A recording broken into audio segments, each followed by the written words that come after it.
Drybone Halt. It wasn't a location you marked on a map. It was a philosophy, a deliberate, dust-choked surrender to the void. The atmosphere here wasn't silence. It was a slow, suffocating grit, the palpable sound of every hope, every dream, deciding to wither. Cora knew that sound. It was the constant score to her existence. At 23, the strict, uncompromising lines of the desert, of hard labor and isolation, were already etched deep into her face, premature wrinkles earned under the brutal, unfiltered sun. She kept this place alive not for any foolish belief in profit, but for a fierce, almost religious duty to her father's memory. Her entire cosmos had narrowed to a cracked, broken water barrel, a few splintered planks holding the roof against the wind, and 3 sickly relay horses, each one a ticking clock counting down to total failure. Her solitude was so absolute, so thick that she could taste it on her cracked lips, the flavor of iron will and bitter dust. Then, the horizon violently broke. As the sun bled out over the mesa, staining the western sky a horrifying, irreversible shade of bruised purple and rust, Silas rode in. He was less a man and more a moving monument to severe hardship, a deliberate sculpture of dust, aged leather and muscle that never seemed to relax. His eyes were the dull, lifeless color of old riverstones, reflecting nothing, giving nothing back. He was not riding toward any discernible future. He was only meticulously ensuring he remained impossibly far from the coordinates of his past. His coat was weighted not just by the fine desert sand, but by the crushing, psychic guilt of a moment he couldn't outrun, the ghost of a quick, desperate gunfight. A moment of self-defense that still screamed in his mind like unforgiven murder. He rode up, his presence an intrusive, dangerous mass in Cora's ordered isolation. He asked for water. He asked for a cart. He demanded nothing more. Cora, ever watchful, saw the thick, impenetrable armor he wore, a paranoia born of self-loathing. She saw the determination of a man terrified not of others, but of his own shadow. Her response was a shield.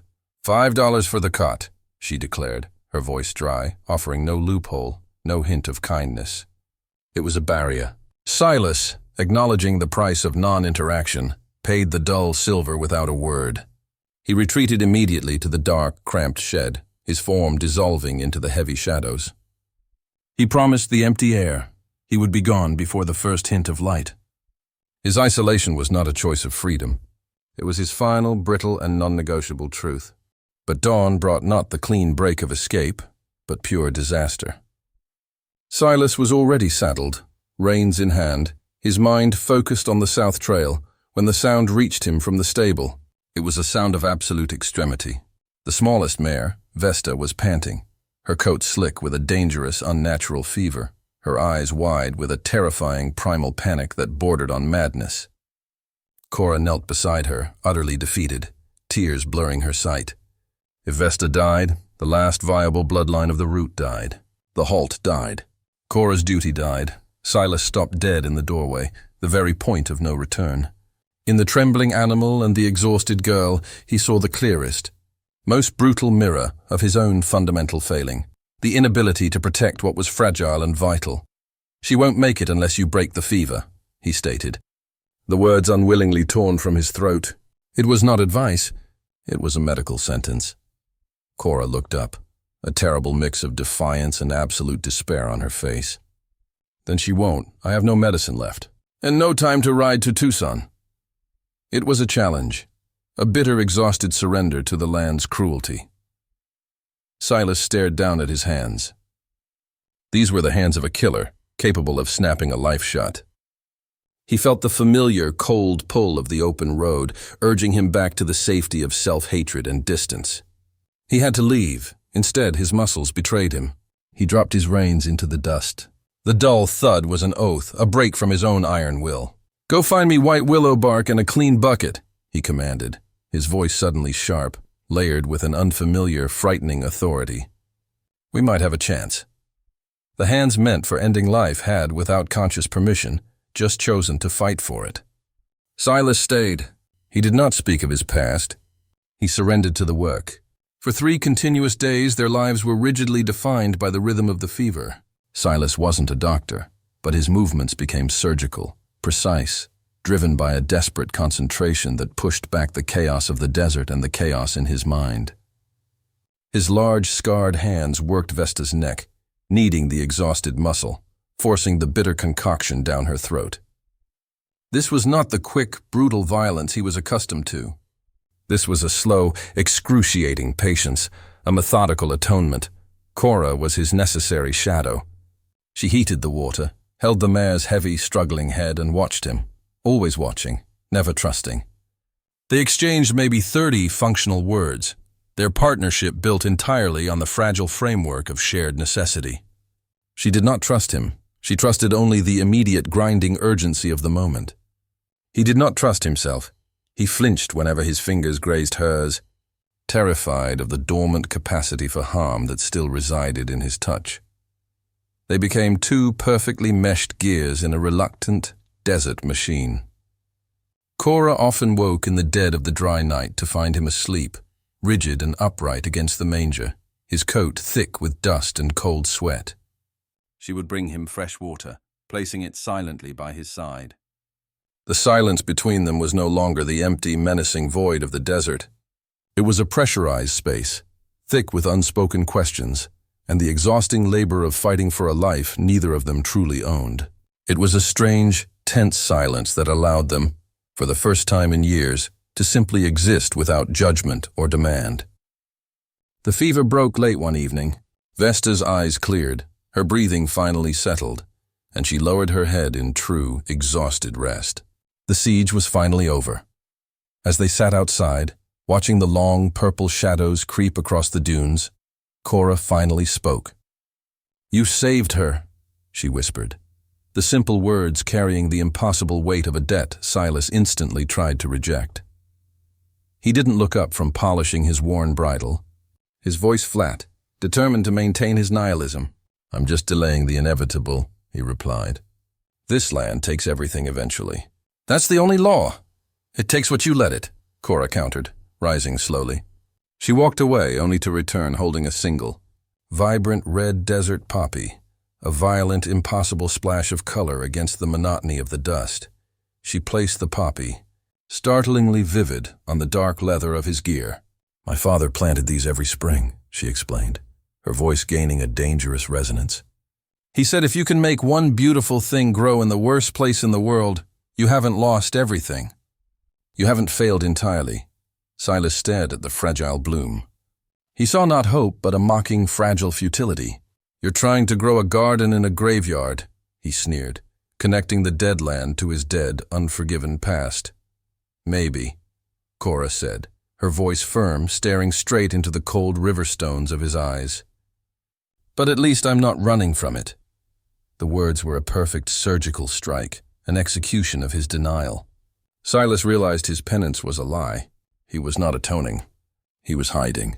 He was terrified of the profound fact that his hands, which killed, could also heal. That capacity for good, that ultimate responsibility, was a terror he had been too cowardly to face. The storm was not nature. It was their crucible, their final judgment. Just hours after their exchange, the sky turned black. A massive, churning wall of blood-red dust rolled over the horizon, a duster of truly biblical, devastating scale. The very air became liquid sand, blinding and suffocating all life. "Get inside! Now!" Silas roared, grabbing Cora's arm, but Vesta, now terrified and sensing the familiar threat of the end, broke free and bolted blindly into the heart of the swirling red chaos. "I can't lose her!" Cora screamed, her voice snatched away by the screaming wind. Silas didn't think. He didn't reach for his gun or his coat. He ran, plunging directly into the suffocating madness. He let the dust cover him, feeling the stinging grit on his eyes and teeth. He moved not with the blind panic of flight, but with the cold, concentrated focus of a man walking into his fate. He had run from his past for years, but now he ran for life, for her life, for the horse's life, for the concept of life itself. He found Vesta huddled near a rock, trembling uncontrollably. He didn't try to rope her. He didn't force her. He simply stood beside her, leaning his own heavy body against the rock, whispering words of calm, shielding her eyes with his chest. He stayed, fixed to the earth, absorbing the terrible, punishing brunt of the storm. He chose to be an anchor, not a weapon. When the storm finally spent its fury, 2 hours later, leaving a world muted and covered in a thick red silence, Silas led Vesta back. He was caked in clay, coughing blood, but he was fundamentally, irreversibly changed. Cora rushed to him, her hands frantically brushing the red dirt from his face. She didn't check the mare first. She checked the man. "You came back," she whispered, the words trembling with a raw relief that finally cracked the thick armor around her own heart. He looked down at his dust-caked hands, the hands that had faced hell and chosen compassion over self-preservation. "I stopped running," he said simply. The admission was his true baptism, his final total break from the guilt-ridden cycle of isolation. The next morning, the sun revealed a silent, scoured world. Silas didn't saddle his mare. He pulled on his gloves and walked straight to the barren patch beside the kitchen. He knelt down using a small shovel. The act was a solemn, physical prayer, that poppy Cora planted. He muttered to the stubborn earth, his voice barely audible. "It needs better ground. It deserves it." Cora watched him from the porch as he spent the entire day digging deep into the hard, reluctant soil. He worked slowly, methodically mixing in ashes and compost, transforming the desolate patch into something rich and dark. He wasn't trying to save the world. He was only making a single, small space where something beautiful had a legitimate chance to survive. He was finally tending to the hope he had spent a decade desperately burying. As Silas finished turning the soil, his back aching, Cora approached, holding out a faded, patched saddlebag, one of his own. The leather was split and torn, a perfect physical metaphor for his shattered life and their battered surroundings. "It needs mending," she said, her eyes shining with a quiet, powerful certainty. "It needs a steady hand." "Your steady hand." He took the bag, understanding the profound, simple offering. She wasn't asking for a declaration of love or a promise of riches. She was asking for a commitment to repair. She was asking his steady, capable hands, the hands he had feared, to be applied to the necessities of their shared, ongoing existence.